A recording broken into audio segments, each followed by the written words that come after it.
Selamat sejahtera kepada semua. Kami, Kumpulan 9, Kursus Asas Fizik Bumi, ingin berkongsi bersama anda mengenai alam semesta, alam ciptaan Tuhan.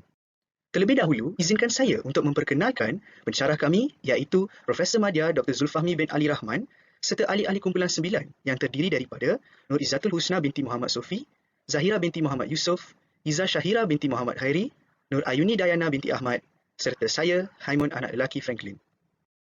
Sekarang, bersiap sedia rakan-rakan sekalian, kami akan membawa anda untuk mendalami pembentukan alam semesta. Nama saya Nur Izzatul Husna binti Muhammad Sofi. Saya akan menerangkan mengenai teori pembentukan alam semesta. Teori bagi pembentukan alam semesta boleh dikenali sebagai teori Big Bang atau ledakan besar. Teori ini juga menyatakan bahawa alam semesta berasal dari keadaan yang sangat padat dan panas, kemudian diikuti dengan meledak dan mengembang. Perkara ini telah berlaku pada sekitar 13.7 juta tahun yang lalu.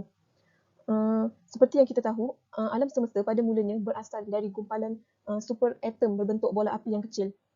Gumpalan itu, seperti yang kita tahu, semakin lama, semakin memadat dan memanas. Seterusnya, apabila gumpalan tersebut semakin lama, semakin padat dan panas, ia akan meledak dan memuntahkan seluruh isi dari alam semesta. Kemudian, sisa letusan dari ledakan tersebut menyejuk dan menarik antara satu sama lain, maka bintang dan planet akan terbentuk. Semasa proses penyejukan tersebut, elektron dan proton dilepaskan untuk membentuk atom hidrogen yang neutral. Atom hidrogen ini semakin lama semakin bertambah dan bertambah banyak dan berkumpul untuk membentuk debu dan awan hidrogen atau juga dikenali sebagai awan nebula. Awan hidrogen juga merupakan bahan pembentuk bagi bintang-bintang di alam semesta.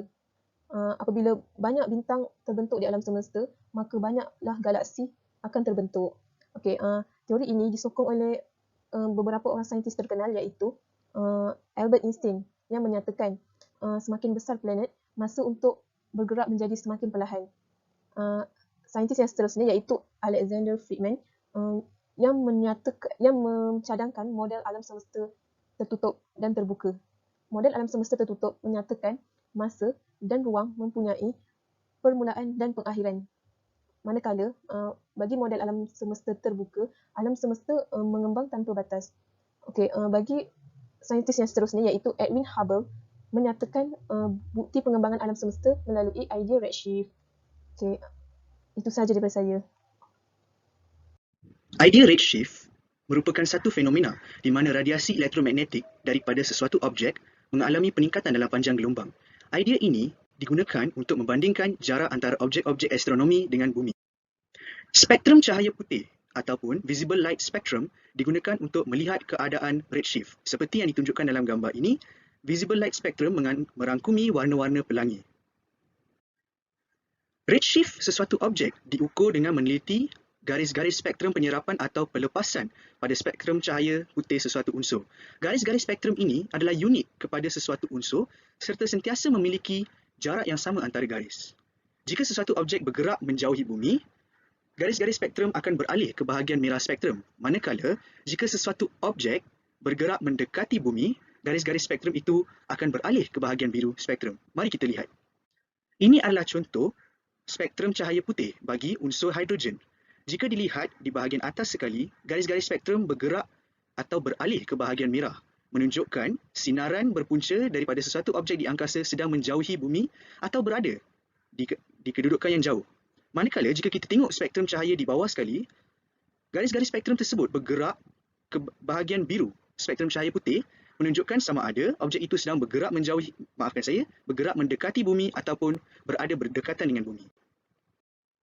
Idea redshift juga berkait rapat dengan kesan Doppler, iaitu perubahan nyata frekuensi sesuatu gelombang disebabkan oleh pergerakan relatif antara sumber gelombang dengan pemerhati.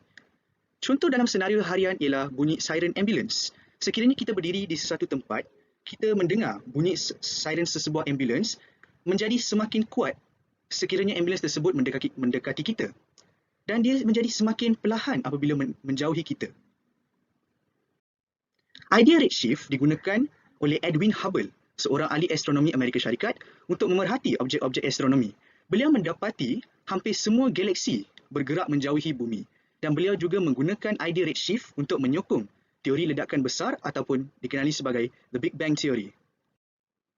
Antara penemuan signifikan yang ditemui menggunakan idea redshift adalah antara dua ini. Yang pertama, penemuan galaksi paling jauh diketahui iaitu GN-Z11 ditemui dengan teleskop angkasa Hubble pada tahun 2016. Seperti dilihat dalam gambar ini, imej yang diperbesarkan dan yang berwarna merah ini itulah galaksi paling jauh yang diketahui, GN-Z11. Terdapat juga satu penemuan sinaran gamma paling jauh diketahui. Sinaran tersebut dinamakan GRB 090424b dan ditemui pada tahun 2011. Sinaran tersebut dijangkakan berasal daripada satu bintang yang telah meletup 13.14 bilion tahun yang lalu. Sekarang, marilah kita menghayati misi-misi penjelajahan alam semesta dalam sejarah manusia. Hai, nama saya Zashaira binti Muhammad Hairi. Saya akan membentangkan tentang tajuk penjelajahan ke bulan. Sebelum perkembangan teknologi, penjelajahan ke bulan bermula dengan pemerhatian dari bumi iaitu menggunakan teleskop optik yang dicipta oleh Galileo Galilei. Teleskop optik ini digunakan untuk memerhati kawah di permukaan bulan. Setelah teknologi berkembang, pada tahun 1961, NASA telah membangunkan program Apollo bertujuan mengadakan misi angkasa lepas untuk ke bulan. Pada 16 Julai 1969, program Apollo telah dilancarkan dan berjaya dalam menjelajah bulan dengan melakukan pendaratan di bulan pada 20 Julai 1969. Terdapat 3 angkasawan yang terlibat dalam misi ini iaitu Neil Armstrong, Michael Collins dan Buzz Aldrin. Salah seorang angkasawan yang terlibat dalam misi Apollo 11 adalah Neil Aldrin Armstrong. Beliau telah dilantik sebagai komander untuk misi Apollo 11. Beliau juga merupakan manusia pertama yang menjejakkan kaki di bulan. Beliau telah dilahirkan pada 5 Ogos 1930 di Wapakoneta, Ohio, Amerika Syarikat. Beliau juga pernah bekerja sebagai tentera laut Amerika Syarikat dan berkhidmat untuk Perang Korea. Beliau telah meninggal dunia pada 25 Ogos 2012 di Cincinnati, Ohio, Amerika Syarikat. Terdapat 3 tujuan utama penjelajahan ke bulan. Yang pertama adalah untuk menambah ilmu pengetahuan tentang sains, iaitu supaya dapat menyelesaikan persoalan asas seperti asal-usul kejadian bulan. Yang kedua adalah untuk meningkatkan persiapan aktiviti penerokaan yang seterusnya, supaya dapat menjalankan percubaan ke atas teknologi, sistem, operasi penerbangan dan teknik penjelajahan yang lebih berkesan. Selain itu, dapat mengurangkan risiko semasa menjalankan aktiviti penerokaan seterusnya. Yang ketiga adalah untuk membuktikan pencapaian tertinggi dalam tamadun manusia kerana telah berjaya dalam menguasai ilmu sains dan teknologi.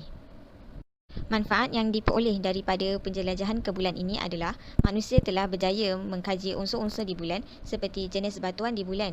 Di bulan, batuan terdiri daripada basalt dan breccias. Gambar raja di sebelah kanan menunjukkan sampel batuan breccias dari bulan, manakala di sebelah kiri, raja menunjukkan sampel batuan basalt dari bulan. Okey, hai, nama saya Zahira binti Muhammad Yusof. Saya akan meneruskan pembentangan dengan menceritakan kisah ringkas Yuri Gagarin. Okey, bila kita cakap tentang penjelajahan ke luar angkasa, ia tidak lengkap bila kita tidak menyebutkan tentang Yuri Gagarin. Okey, beliau ialah Yuri Gagarin dan beliau dilahirkan pada 9 Mac 1934. Beliau pun telah meninggal dunia pada 27 Mac 1968. Yuri ni dia menyertai angkatan udara Soviet pada tahun 1955 dan beliau dilantik untuk menjadi seorang pilot dan angkasawan Rusia dan menjadi manusia pertama yang melakukan penjelajahan ke luar angkasa pada tahun 1959. Dengan menggunakan Vostok 1, ia berhasil menyelesaikan satu orbit bumi pada 12 April 1961 dengan ketinggian 23,000 kaki, setara dengan 7 km. Gagarin keluar dari kapsul dan mendarat dengan menggunakan parasut. Gagarin dapat berjaya mendarat dengan selamat dan dengan itu secara tidak langsung dinobatkan sebagai seorang pahlawan nasional unit Soviet. Setelah prestasi bersejarahnya diumumkan, Gagarin tu menjadi sangat popular di dunia. Sampai sekarang pun kita mesti dengarkan pasal Yuri Gagarin ni. Okey, beliau dianugerahi oleh Ordo Lenin dan diberi gelaran pahlawan unit Soviet. Terdapat banyak monumen dan juga jalan telah pun diganti namanya untuk menghormati jasa Gagarin tersebut. Ketika astronot Amerika Syarikat iaitu Jones, dia membuat 3 orbit di Friendship 7 pada tahun 1962. Unit Soviet telah pun terlebih dahulu melakukan 17 orbit dan menghabiskan lebih dari 25 jam di luar angkasa pada tahun 1961 pada bulan Ogos. Pada tarikh 27 Mac 1968 iaitu tarikh di mana beliau iaitu Gagarin meninggal dunia. Okey, Gagarin ni meninggal dunia ketika jet tempurnya iaitu MiG-15 yang dikemudikannya bersama Vladimir Seryogin yang jatuh berdekatan dengan Moskow semasa dalam penerbangan rutinnya. Abu mayat Gagarin tersebut ditempatkan di ceruk dinding Kremlin, dan sementara itu kota asalnya telah pun ditukar nama dan digantikan dengan nama beliau iaitu Gagarin untuk menghormatinya. Ada satu penyelidikan rasmi atas kecelakaan itu menyimpulkan bahawa Gagarin mungkin sedang berbelok untuk menghindari benda asing, tetapi banyak profesional penerbangan melihat kesimpulan ini sebagai satu hal yang tidak masuk akal dan rumor itu masih dikemukakan sampai kini. Terdapat juga pihak yang tidak berpuas hati mengira bahawa yang Gagarin tersebut mungkin dalam sedang kondisi mabuk ataupun beliau dan Seryogin sedang terganggu ketika mengambil foto dari jendela pesawat. Hal ini dikatakan sebagai teori yang agak aneh lah. Seterusnya saya akan membentangkan tentang Cassini Huygens. Cassini ini dilancarkan pada 15 Oktober 1997 dan ia merupakan satu penyelidikan angkasa yang pertama yang mengorbit Zuhal. Dan penyelidikan Huygens ini badan angkasa Eropah yang mendarat di Titan. Titan itu adalah merupakan bulan yang terbesar terdapat di Zuhal. Cassini diberi nama bersempena dengan nama astronomi Perancis iaitu Gaius de Monico. Cassini yang menemui 4 bulan Zuhal dan juga bahagian Cassini, jurang besar di cincin Zuhal.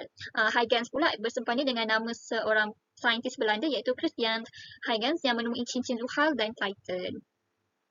Cassini terbang melewati Venus untuk bantuan graviti pada April 1998. Ia melakukan hal yang sama dengan Bumi dan Mushtari masing-masing pada bulan Ogos 1999 dan juga Disember 2000. Semasa sekitar Bumi, spektrometer Cassini memerhatikan air di permukaan bulan. Data ini kemudian digunakan pada tahun 2009 untuk mengesahkan satu siasatan, iaitu satu penemuan sejumlah kecil air di permukaan bulan. Cassini memasuki orbit Zuhal pada 1 Julai 2014 dan pada tahun yang sama pada 25 Disember Cassini dibebaskan dan mendarat di Titan pada 14 Januari 2005 dan pendaratan itu merupakan pendaratan pertama di mana-mana benda langit di luar Marikh. Selepas 20 tahun berkhidmat, Cassini Huygens ni telah pun menamatkan misinya dengan terjun ke Zuhal yang memungkinkan Cassini itu melihat suasana Zuhal secara langsung dan mengelakkan kemungkinan pencemaran yang terdapat di situ. Dan dia berakhir pada 15 September 2017. Maka selepas itu tak ada dah lah Cassini Huygens dia dapat hanya 20 tahun iaitu daripada 1997 hingga 2017. Sekian, terima kasih. Saya akan menerangkan penjelajahan angkasa yang seterusnya iaitu Pointer 10. Pointer 10 atau Pointer F merupakan pesawat angkasa yang dicipta yang tidak mempunyai pemandu. Tujuannya adalah untuk mengkaji jaluran asteroid, angin suria dan mengkaji atmosfera planet Mushtari. Perjalanan Pointer 10 bermula pada 2 Mac 1972 iaitu tarikh Pointer 10 dilancarkan. Dan 15 Julai 1972, Pointer 10 telah memasuki jaluran asteroid. 15 Februari 1973, Pointer 10 telah berjaya melepasi jaluran asteroid. 26 November 1973, Pointer 10 telah berjaya memasuki magnetosfera planet Mushtari. 3 Disember 1973, Pointer 10 telah berjaya berada pada jarak paling hampir dengan planet Mushtari. Dan akhir sekali, 23 Januari 2003, pihak Bumi telah menerima isyarat yang terakhir daripada Pointer 10. Maklumat yang diperoleh daripada Pointer 10 adalah Pointer 10 telah menerima maklumat tentang atmosfera planet Mushtari seperti Great Red Spot. Selain itu, berjaya mengkaji tentang intensiti cahaya zodiak di ruang antara planet. Dan akhir sekali, mengetahui tentang perincian tentang ribut suria. Baiklah, seterusnya saya akan menerangkan mengenai penjelajahan alam semesta yang seterusnya iaitu Mars Odyssey. Mars Odyssey merupakan salah satu penerokaan dalam planet Marikh. Mars Odyssey merupakan salah satu misi dari Amerika Syarikat yang telah dilancarkan pada 7 April 2001. Mars Odyssey juga berjaya mengorbit Marikh pada 24 Oktober 2001. Antara objektif Mars Odyssey adalah untuk melakukan analisa mineralogi. Tujuannya adalah untuk memetakan susunan kimia dan mineralogi Mars sebagai langkah untuk mengesan bukti air dan aktiviti gunung berapi pada masa lalu atau sekarang di planet Marikh. Objektif yang seterusnya ialah mengkaji persekitaran planet Marikh. Mars Odyssey digunakan adalah untuk mengkaji persekitaran planet Marikh sama ada sesuai atau tidak untuk kehidupan di planet tersebut. Kemudian objektif yang ketiga adalah mengukur radiasi di planet Marikh. Hal ini adalah untuk memberi maklumat yang penting mengenai bahaya radiasi yang mungkin dihadapi oleh penjelajah planet Marikh pada masa akan datang. Antara penemuan menarik Mars Odyssey, NASA telah mengumumkan bahawa terdapat sejumlah besar hidrogen di dalam tanah yang menunjukkan adanya ais, iaitu satu batu di bawah permukaan planet. Okey. Kamera Mars Odyssey telah membantu membina peta global Mars yang paling tepat pernah ada pada masa kini dengan menggunakan 21,000 gambar dari instrumen yang dikenali sebagai THEMIS. Mars Odyssey juga memegang rekod kapal angkasa yang paling lama terus aktif di orbit mengelilingi planet sehingga kini, iaitu selama 3,340 hari. Okey, seterusnya. Okey, ini adalah contoh gambar bagi Mars Odyssey. Okey, itu saja daripada saya. Voyager 1 dan Voyager 2 merupakan dua space probe kembar di bawah Voyager Space Program oleh NASA. Tujuannya adalah untuk melakukan pemerhatian dan pembelajaran planet-planet serta beberapa satelit semula jadi yang terdapat di dalam sistem suria kita. Voyager 1 dilancarkan pada 5 September 1977, manakala Voyager 2 dilancarkan pada 20 Ogos 1977. Walaupun dilancarkan lebih lambat berbanding Voyager 2, Voyager 1 dinamakan Voyager 1 kerana ia dilancarkan pada trajektori pelancaran di mana space probe tersebut akan sampai ke planet Mushtari terlebih dahulu berbanding kembarnya Voyager 2. Ini merupakan antara komponen-komponen penting yang terdapat dalam dua-dua space probe yang berkenaan. Contohnya, terdapat Cosmic Ray Detector, Plasma Detector, Ultraviolet Spectrometer dan Photopolarimeter. Alat-alat ini digunakan untuk mengkaji planet-planet, permukaan planet, kandungan atmosfera dan sebagainya, planet-planet yang terletak di luar lingkaran asteroid sistem suria kita. Setiap space probe juga dilengkapi dengan radioisotope thermoelectric generator, iaitu satu penjana elektrik radioaktif untuk memastikan kedua-dua Voyager 1 dan 2 mempunyai tenaga yang secukupnya untuk perjalanan yang jauh. Ini merupakan antara gambar-gambar yang diambil oleh Voyager 1 dan 2 semasa perjalanan merentasi sistem suria kita. Gambar di bahagian kiri atas ialah gambar The Great Red Spot pada planet Mushtari yang diambil oleh Voyager 1 semasa melakukan penerbangan terdekat pada 5 Mac 1979. Di kanan atas pula merupakan gambar bulan Zuhal iaitu Titan yang diambil oleh Voyager 1 semasa melakukan penerbangan terdekat pada 12 November 1980. Di bahagian kiri bawah pula menunjukkan gambar planet Neptune yang diambil oleh Voyager 2 pada 25 Ogos 1989. Dan di bahagian kanan pula ialah bulan Uranus iaitu Miranda yang diambil oleh Voyager 2 pada 24 Januari 1986. Setiap space probe Voyager 1 dan 2 juga dilengkapi dengan Golden Record atau dikenali sebagai cakera emas yang mengandungi pelbagai informasi mengenai bumi kita. Sebagai contoh, bunyi-bunyi alam semula jadi, beberapa koleksi muzik-muzik tradisional dan moden, dan pelbagai gambar-gambar seperti yang ditunjukkan di sini. Ada gambar orang makan donat, ada wanita makan aiskrim, ada gambar lelaki ini minum air. Gambar di kiri bawah pula menunjukkan gambar continental drift, manakala di kanan atas menunjukkan gambar DNA manusia. Terdapat juga ucapan Presiden Amerika Syarikat pada masa itu, iaitu Presiden Jimmy Carter, disertakan juga di dalam Golden Record ini. Tujuan Golden Record ini adalah untuk menyampaikan informasi-informasi daripada bumi kepada mana-mana kemungkinan makhluk-makhluk di luar sistem suria kita yang mungkin akan terjumpa dengan keluar Voyager 1 atau 2 dalam beberapa tahun yang akan datang. Jadi, Voyager 1 dan 2 dikatakan ibarat satu kapsul masa yang akan merentasi ke dalam angkasa yang begitu luas dan penuh bermisteri. Saya akan terangkan tentang Opportunity Rover. Jadi, Opportunity Rover ini merupakan perayau dalam misi perayau penjelajahan Marikh NASA dan tarikh dilancarkan adalah 7 Julai 2003. Telah berjaya mendarat di planet Meridiani, Martian pada 25 Januari 2003. Dan Opportunity Rover ini objektif dicipta adalah untuk pencarian dan mencirikan pelbagai batu dan tanah yang memegang petunjuk kepada aktiviti air dan menentukan pengagihan dan komposisi mineral, batu dan tanah yang mengelilingi tapak pendaratan. Menentukan apa proses geologi telah membentuk kawasan tempatan dan mempengaruhi kimia. Juga cari petunjuk geologi untuk keadaan persekitaran yang wujud ketika air hadir dan menilai sama ada persekitaran yang kondusif terhadap kehidupan. Jadi hasil penemuan oleh Opportunity Rover ini adalah kehadiran air yang berdiri di Marikh untuk jangka masa yang panjang, menemui kehadiran hematite, gypsum dan batu-batu lain di Marikh yang cenderung terbentuk di air di bumi, dan juga menemui bukti sistem hidrotermal kuno. Dan akhir sekali dia telah menemui hematite di dalam sfera kecil yang NASA dijuluki Blueberry kerana ukuran dan bentuknya. Seterusnya saya akan cerita pasal Viking 1. Viking 1 adalah sebahagian daripada misi dua bahagian untuk menyiasat planet merah dan mencari tanda-tanda kehidupan. Tarikh dilancarkan adalah pada 20 Ogos 1975 dan Viking telah berjaya mengorbit pada 19 Jun 1976. Objektif Viking dicipta adalah untuk mengambil imej beresolusi tinggi di permukaan Marikh dan mencirikan struktur planet Marikh, mengenal pasti komposisi atmosfera planet Marikh dan juga mencari bukti kehidupan sebarang makhluk di Marikh. Dan hasil penemuan daripada Viking 1 ini adalah banyak jenis batu di lokasi pendaratannya. Planet tersebut mengalami aktiviti reaksi kimia yang menghalang sebarang kewujudan mikroorganisma di kawasan berhampiran pendarat itu berada. Dan data terakhir untuk Viking 1 ini adalah pada 11 November 1982 dan tempoh berfungsi selama 6 tahun 114 hari. Jadi sekian sahaja daripada saya. Terima kasih. Itu sahaja daripada kami. Kami harap anda enjoy pembentangan kami. Terima kasih. Jumpa lagi di pembentangan yang seterusnya.